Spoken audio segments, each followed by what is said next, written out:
Welcome to Beyond the Veil with Daniel Jackson, the podcast where we head down the road of the supernatural and beyond.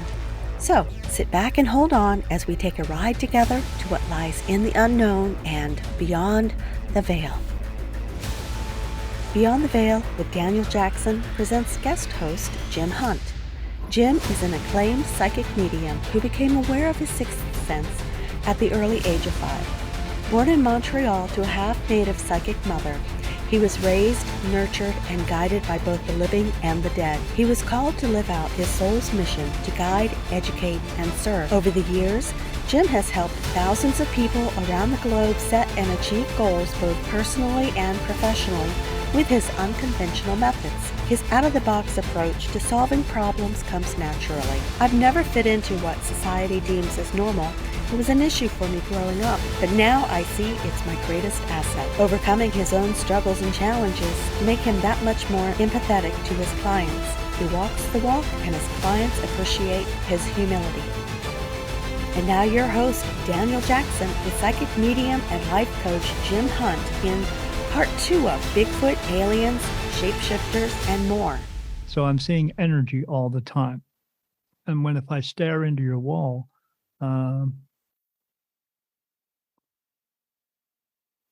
there's a lady standing right behind you. She's got blonde hair. It comes down a little bit parted, but it's very long. She's got like tailored looking eyebrows. Now she's actually squatting down so I can't see.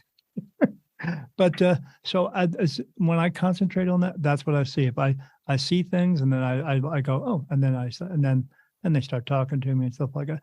But so yeah, I see energy everywhere. And then like when I look up into the stars at nighttime, I don't see the stars anymore. That went away like 3.5 years ago. So all I see is a blue-black sky and just energies everywhere. But I don't just see people. I see dogs, cats, horses, cows, fish.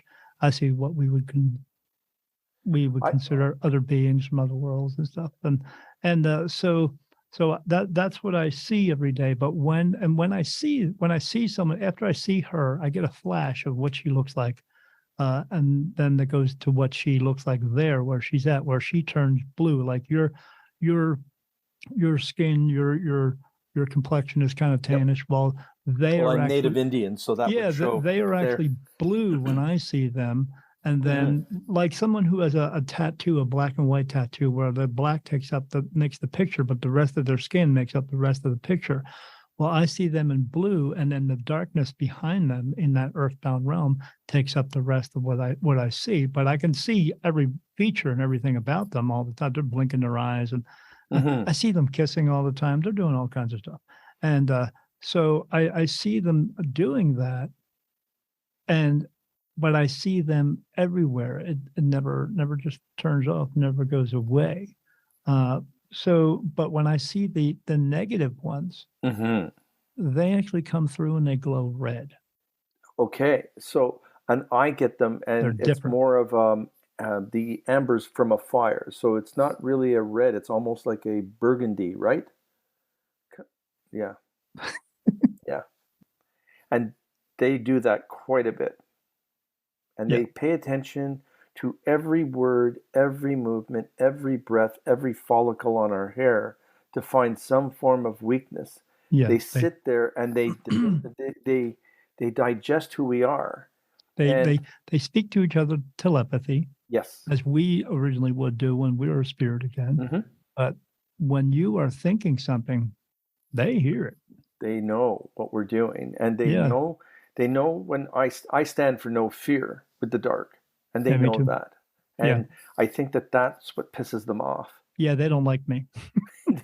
They've never liked me. No. And because what we do.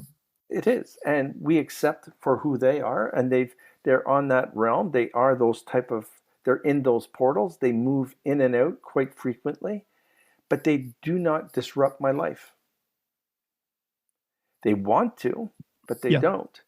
And what they do is, okay, if I can't beat him, I'll join him. And that's when I get the vulnerability of getting a super answer from the dark to give to that person, that he will be enlightened. But if I'm not going to give the other dark part of that energy answer, I do get that nightmare at night, or I do get the bed sweats, or I do get An inability to sleep.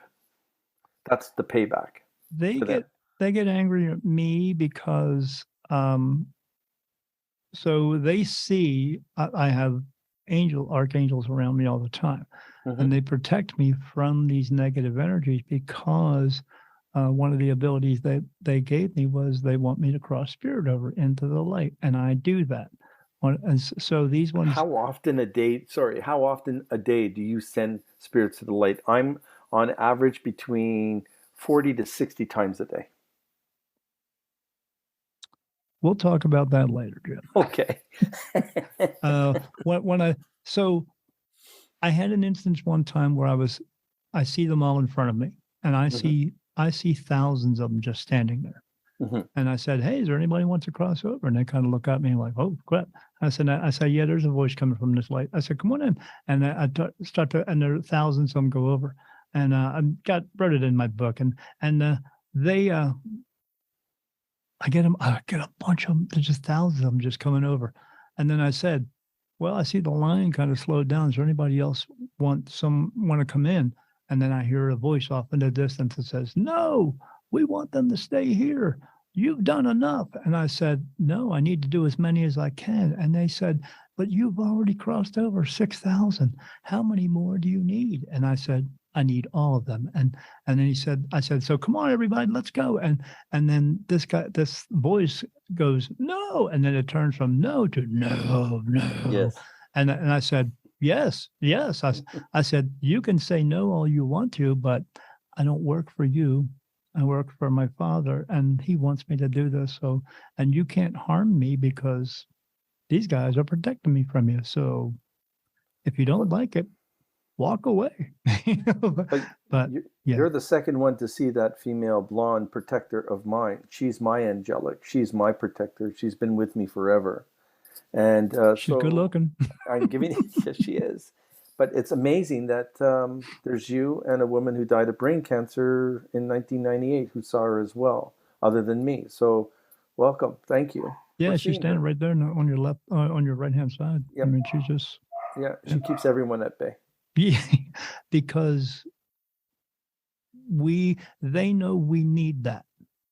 They know in order for us to do the job that they want us to do, we can't have too many distractions. So they keep the other ones at bay, away from us, so that we're able to get clear answers and bring those clear answers without being distracted by a bunch of others. Exactly. And I'm enjoying what I do. I mean, yeah, me too. Here. This is something, I understand my purpose. I understand what I'm doing, and I get to helping our human form, and I get to help our spiritual form. Yes. And the ETs, they're the funniest for me because they acknowledge me, but they have nothing to do with me. How many of those do you get to see? Not as many as the human form. Right. If I'm moving directly into, when I'm doing my own form of meditation, I will see them. They will give me the gesture of the old school nod of the head from back in the day, but they won't listen to they won't answer any of my questions. I have never been able to talk to an ET. Me either. Ever. Never. They won't talk to me. And they I see them. Yes. I keep getting told that there's one that I see all the time, and my guides tell me he wants to go by the name of Charlie. So I talk to him when I see him, and he nods his head, but he never talks to me. And I thought maybe it was just I can't hear them, but they don't. They don't talk to me. And they haven't talked to me. You've got a name of something. I don't even get a name. Yeah. But I acknowledge their presence, and I acknowledge their safety. They do help us. They do care, and they are the ones that put the extra oomph of light and protection around me. Right. I'm not sure of anyone else, but when they're there, I feel their essence. They just don't want me to bother saying that they are doing that. They get mad at me somehow. It's weird. By even speaking about them, they get worked up about it. Yeah. It's a crazy thing. Like, they just made my throat extremely dry just because I was just talking for 30 seconds about them. Have a drink of water. I am right now.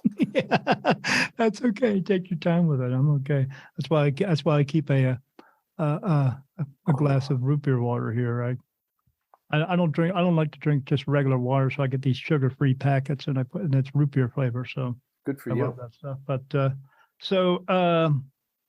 yeah, let's get on that subject. Greys, ETs, Grays, ETs. Bigfoot. Bigfoot is out there. Bigfoot. I call him them. the OG off-grid guy. Okay. He doesn't want to be found. He gets spotted once in a while, but he doesn't want to be found. I think I always tell that to Bigfoot hunters. Okay, so you're going to go out there and hunt Bigfoot. Yeah. If you capture him, what are you going to do? I mean, you're going to poke and prod this guy because he doesn't want to be poked and prod.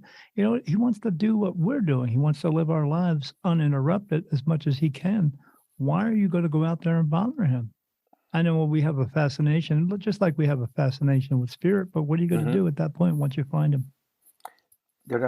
I don't think he gives them the opportunity, but I think that they would throw us in a portal for us not to return. Missing people is basically because he doesn't just disappear for no reason, correct? That's right. They have their fur, their skin type, their ability to cloak, their ability to be invisible in our presence.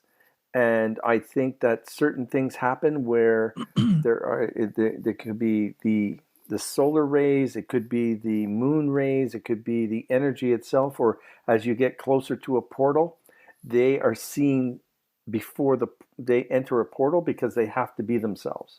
Right. And I think that that's where we see them. When we get too close to a portal or to something in that energy, their job is to protect that portal. Right, and protecting themselves at the same time because they want to still be able to use that portal whenever they need to, and so they can't give away all the secrets. They're not the magician who gives away all the secrets. No. Yeah. It's crazy. My encounter was in Denver near Devil's Thumb, and I never saw one, but I definitely smelled one. The horses were spooked, people were spooked, and they all said, "Can we get out of here?" And I'm going, "Oh, no fear, Jim." I'm going, "Do we really have to? Can we just stick around for a little bit longer? I just want to see." I mean, if there was nothing really happening to you, but again, everyone brings their fear of what could happen, so they want to let's get the heck out of here. But someone like me and you, when I had an experience in the very beginning, well, not in the very beginning, but of me becoming this, I was in my basement and I saw what people call the famous Hat Man.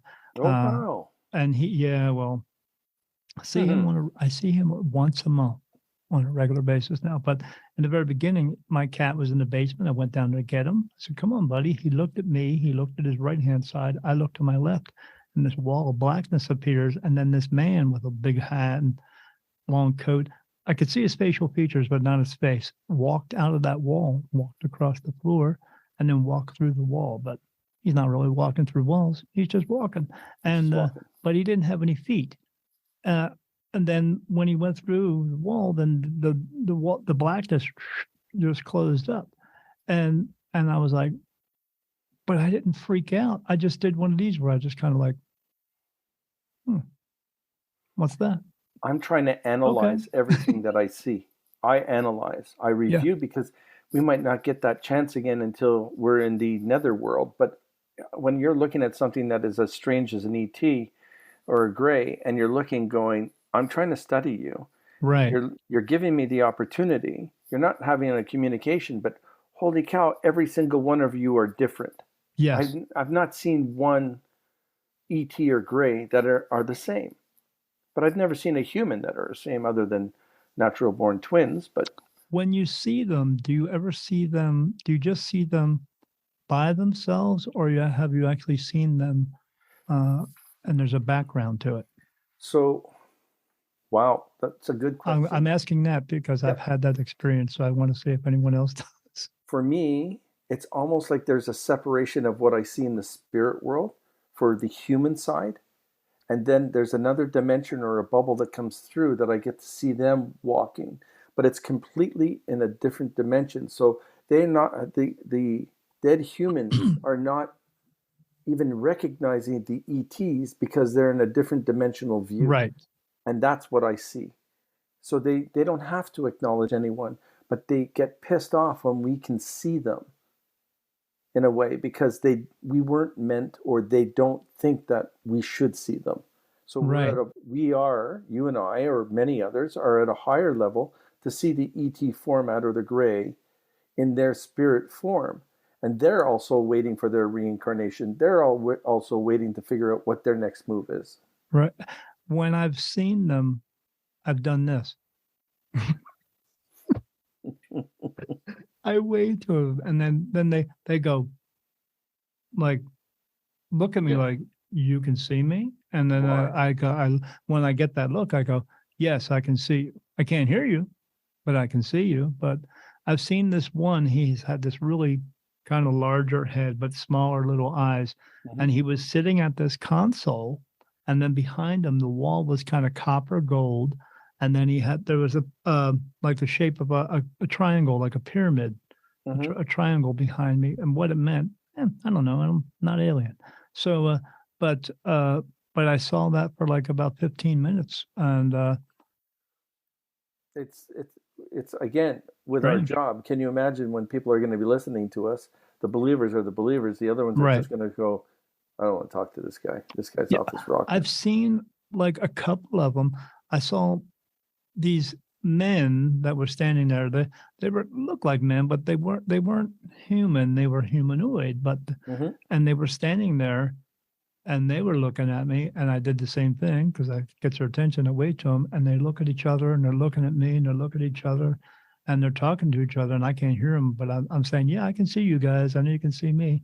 And one of them actually did this. When the other one was, he looked at the other guy. The other guy wasn't looking. He went Mm-hmm. and way back, and I just smiled, but there was structure there. There was a wall there. There was a door there, and I could see that. And I was like, this is not, this isn't here.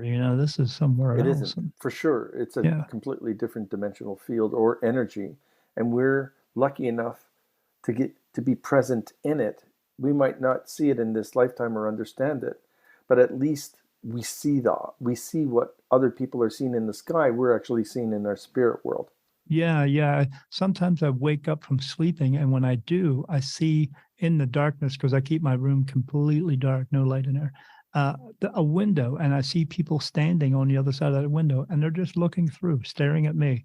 It's when I become completely and totally aware of it. Then they notice I'm aware of it, and then I just see the window go and shut. Mm-hmm. And it's like, why were they staring? I'm trying to figure out why I get to see them, because I'm not getting the answers, and why am I seeing them? So I'm the curious one. I'm wondering why I'm been given this spiritual permission to see them, and I respect it, and I thank them, and I don't want them for me not to see them. But it's at a point in our lives now where I want to know why I'm seeing them, and I can't get that answer. The reason why he came here to see you, same Mm-hmm. reason he came here to see me, because of us being this. Okay. Interesting. Hey, here's a good one for you. Sure. Shapeshifters. What do you think? Seen them my whole life. Have you? Yep. That's just a part of my makeup, but that has never changed. I have seen them on every reservation. I have seen them in airports. I've seen them in concerts. I've seen them everywhere, and they do not like to be identified. Who does? Right. They know that psychics, anyone who's intuitive, anyone that's a medium, anyone that has that ability, they know that they can be called out by us. They know that we see them, and that's what they don't like. Because anyone who's not paying attention into their daily routine of going to a concert, listening to music, they're not there to see the fear of being known in the unknown. So when I see them, they walk away. Yeah. They move away. But my whole life, and more in the last 3 years than I've ever seen. Never. I may have come across them. I think maybe because I'm focusing more on, because I see spirit everywhere. I think I'm focusing more on that and not paying attention to them. But I am as well. But they do show up in that plane. I shout out to Colorado, because Denver is where I see them all the time. Really? Yep. what's going on in Denver. I'm trying to figure that out. It's not the drinking water, that's for sure, but yeah, it's certainly different. Yeah. I don't know. I've never been through Denver. My wife and I, like I said, just moved out here from Delaware 9 months ago. So we drove across the country, and I don't recommend Texas, that's for sure, but because they're horrible drivers. But yeah, we live in the lower part of Arizona. Okay. I live in a place called Sierra Vista. It's 12 miles north of the Mexican border. I'm actually going to Mexico on Friday to get some medications because the medications I would get here would be $500 a piece, where if I get them down there, combined total 3 of them is under $170. So, unbelievable. Beautiful. Yeah, right. So, but we live in the lower part. I live 18 miles away from Tombstone. There's the bird, that place called the Birdcage. I just did a reading on Saturday for a woman and she owns it. And we talked about that. She said, "Oh, I own a place that you probably love," and stuff like that. And I said, "Oh, what place is that?" And she said, "The Birdcage." I looked at her and said, "No, I don't love that place." I said, "There's a lot of negative energy in there." I said, "There's a little boy that runs around there who just drives everybody crazy." She said, "Yeah, how did you know that?" I said, "Come on, lady, you're talking to the freaking medium." I mean, really? So, but yeah, we talked about that. But the energy here, and then we also have in Sierra Vista an army base, and it is the largest intelligence base in the United States, and it's right in my backyard. I'm right down the street from it. And do you know what they used to do here back in the 60s, 70s in this place called Fort Huachuca? No. Experiments on psychic mediums. Isn't that nice? Is it? Oh, well, you're a neighbor. Yeah. Yeah, great. Yeah. They also did training for remote viewing. And I'm learning that craft by so many, and we know a remote viewer, both of us. So, yep. You know another one. Yes. You're staring at him. Oh, well, there you go. I don't have control of it yet. Okay. But it happens. It's like I will be in meditation and it just turns on. Or one time I was with my wife and we were at Walmart and she went into the bathroom and I just sat on a bench and I closed my eyes and it just turned on. And I was just in a car. Sometimes it's strange where I'm sitting on the couch, but it's not me.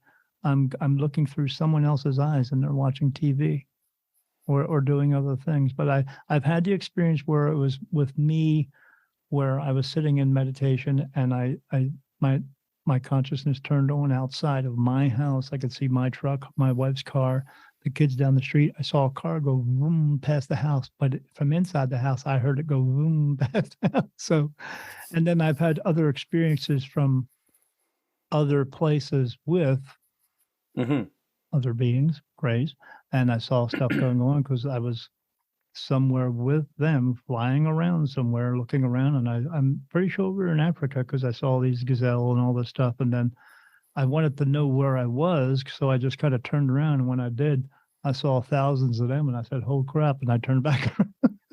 So, yeah, but yeah, what is your thought on the whole remote viewing thing? I think that is fascinating. It is super fascinating. I've involved myself in some experimental sides of it because remote viewers love us mediums because we get a very, very direct view of what's going on, and we're more descriptive than other psychics. Sorry, right. Guys. And we're able to give pinpoint information, accuracy, those type of things. So I truly believe in it.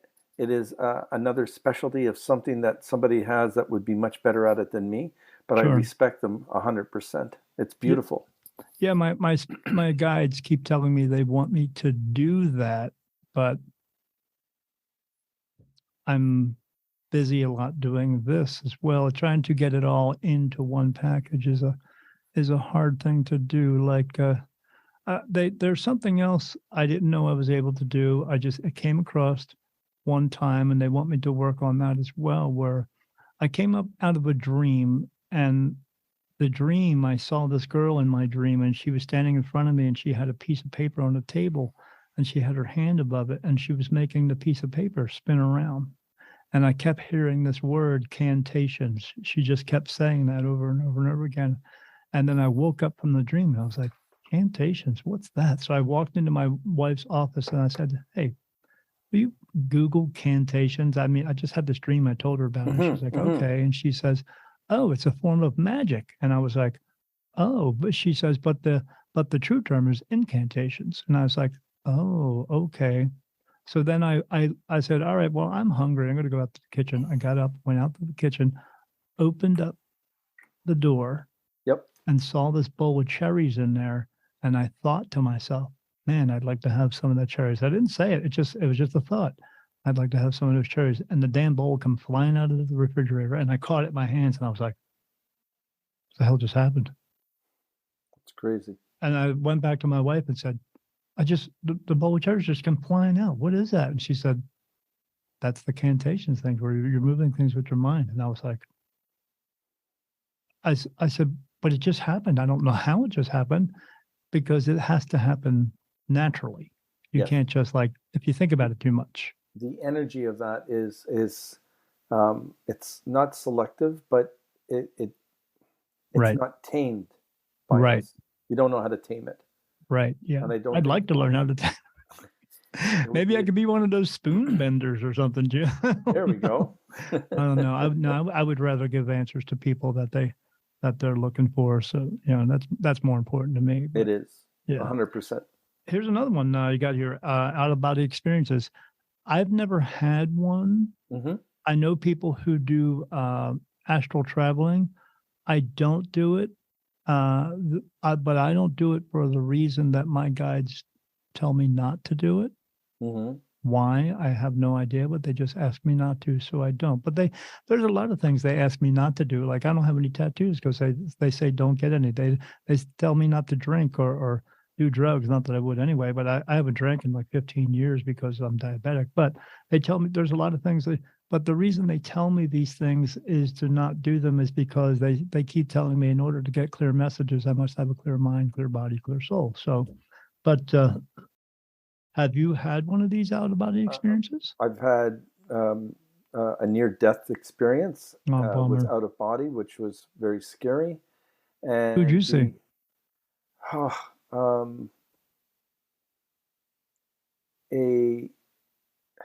An angelic that grabbed me from my chest to pull me out of the water onto this wharf that was about 4 feet above the water line. And I had a big red mark for about 5 days. And everybody said, where the hell did you get that from? Where did I get that from? If you were drowning, how would you do? You're not going to do that to yourself. I had no clue. I was 7 years old. It was unbelievable. And that was my out-of-body experience. The feeling of calmness was there, but the 7-year-old panic wasn't. Like it was in and out. So that was that, and that helped me there. And I will travel to my hometown, and I will have a friend and just say, dude, you didn't leave the cigarette and the beer at my parents' gravesite. Could you go back and do that? And they're going, what are you talking about? I thought I did that for you. And I'm going, no, you didn't. And when he went back the next day, there was an indentation in the snow as to where I was. There was no footprints other than that indentation. So I knew I was there, and those kind of things are freaky for me. But and I don't do it often because I'm afraid I won't come back. And I have a 5-year-old, so I want to come back. Yeah. That's my fear. Yeah, I sometimes tell people not to mess with the whole going into other dimensions thing either, because I mean, for one thing, our bodies are not meant to be in those dimensions. It's meant to be here.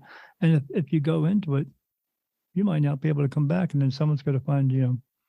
And I have to. What I do is I knock on the door and I look through the window, but I don't go in. And I've done that since I was a child. And I think that that's the respect that I get from the spirit world because of that, because I know that that's not my place. Yeah. I remember. So sometimes they show me, I'm able to see in earthbound spirit realm all the time. That's every single day. And then they show that I see that because I see energy, and that's what I'm looking into every time I'm looking into energy. I just see it no matter what. Yep. But they've shown me heaven a few times as well. And the reason why they show me, but that's different. But when they show me, I'm on like the one side of a window and I'm looking through that window and they're showing me everything for the reason being that I'm not supposed to be there. I mean, it's okay for me to visit, but it's not my time to actually be there. But we do get some residual information that will be useful for us down the road. And I don't get that. And I might not use it today or tomorrow, 10 years down the road. Oh, that's not a deja vu. That is, oh, I got the information and it connects. And you're just going, wow, thank you so much for that. Because that's what I do out loud. And I do it spontaneously. Like, wow. Deja vu is not what they think it is. It's information. It's a memory. It's these are things that you need to know. And it does spark something inside of you. You go, holy crap, how did that happen? And it brings it back to a reality for us. And we just go, I just feel a little bit stronger because of that. Thank you so much for that. It's always thanking the spirit world for helping us and spanking us, you know? Yeah, yes, me too. I always tell people prayer is not asking for more than you're supposed to have. It's giving thanks for what you do have. And I do that I do that every night when I go to bed. I say my little thank yous to each and every one of the archangels that help me. I don't know all their names, but the 38 names that I do know, Helen, Raphael, Uriel, Amenadel, Azrael, Mezgay, but I go through the whole list and say thank you to them.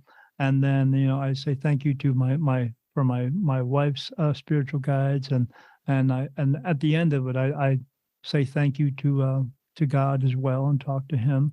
And but yeah, it's always about giving thanks back to them, because without them, I wouldn't be doing this, which is helping as many people as we can help. Correct? Because they can't do it all on their own, so they need a little bit of human interaction here. Right. Yeah. Well, we're here for a reason. I mean, I know the president said back in 2020, "Oh, we're all in this together." We have always all been in this together. Yeah, but we just need to figure that out. Yep. We just have to believe. Is there anything you would like to promote, Jim, while you're here before we get out of here? Let's talk about this. Anyone who would be interested in a medium reading of any sort, you go to jimhuntofficial.com. Every second Tuesday, which is tomorrow, is the second Tuesday, or which is today. Sorry, people. It is. Yeah, it is. I have a podcast called White Noise. It's on Spotify, Instagram, and YouTube at 9 p.m. Eastern, and you guys are 3 hours difference. So that's what is that? That's 6 o'clock your time. White Noise, is that spelled the regular Noise, or do you do something different? No. I was going to try and do something different, but no one's attacking me on it, and I had to try and get permission to use it, and it's working. So. Yeah, when I was doing the Beyond the Veil, we just put the Beyond the Veil in first, but when we did, there was like 100 others of them, and the first one had to do with talking about Harry Potter books. Okay. I don't know. Yeah, I don't get it either. Yeah, me neither. I just let it be. So I do have guests on a regular basis, but what people love about my podcast is I do live readings with people on camera, like they're looking at you and I right now. Boom. Yeah. And I won't. If someone's asking a question on the the list of things, I'd say, Joe, I'm not answering them unless they're willing to come on to the air, because you're putting me on the spot, and I want to put you on the spot, and I want to put you on the spot too. And I want you to see the authenticity of my answer. Yes. And yeah, because you need to see their, not just your facial expressions and the way that you do it, but the way that they're actually reacting to it as well. I work through the eyes, and eyes are what work for me. There's no other part of your body works for me other than the soul, your eyes, and that's what helps. Yeah. So because you have basically two sets of eyes, these eyes, and then the one in there, and the one in the middle. And what I just do is I don't profess to be anything but honest with my abilities. Me too. I help people. I love helping people get closure, and I love having people have a new beginning and help them on their path. That's what I was put here to do, and that's what I love doing. You mean like the title of my book, The New Beginning? The New Beginning. There you go. Because the title of my book, The New Beginning, is not about me. It's about people. And that's what I do. I love working with people. Yeah, me too. And I I always try to do my best to give them some peace and some clarity in their lives, and try to help them some direction. And that's why I said, about being a therapist with them. You're not only giving them the answers, but you're helping to try to direct them in a course that's going to work for them, instead of staying away from the things that don't work. Exactly. And I love that whole idea. Yeah. This was an honor to be on your show. I got a and couple. Thank you so much. I appreciate this. This was a lot of fun. As I'm going to tell everybody in my show, thank you for having, I want to thank Jim for coming on my show today. And he's been an awesome guest. And he also bringing although a similar but a different perspective on everything. And that's why I enjoyed having you on, because I knew it was going to be different, but it was going to be very interesting to listen to. And not so much entertaining, but it's more knowledge that people could use out there. And very appreciative for you for taking the time to come out today and be on the show. And I want to thank everybody for listening to the show today. And as I always tell everybody when I leave the show, be good and try not to do any stupid shit. Have a great day. Bye-bye, peeps. This was Beyond the Veil with Daniel Jackson with Jim Hunt in part 2 of Bigfoot, Aliens, Shapeshifters, and more. For more information about Jim, visit his website at jimhuntofficial.com. And be sure to catch his podcast, White Noise. Thanks for watching, and we'll see you next time on Beyond the Veil with Daniel Jackson.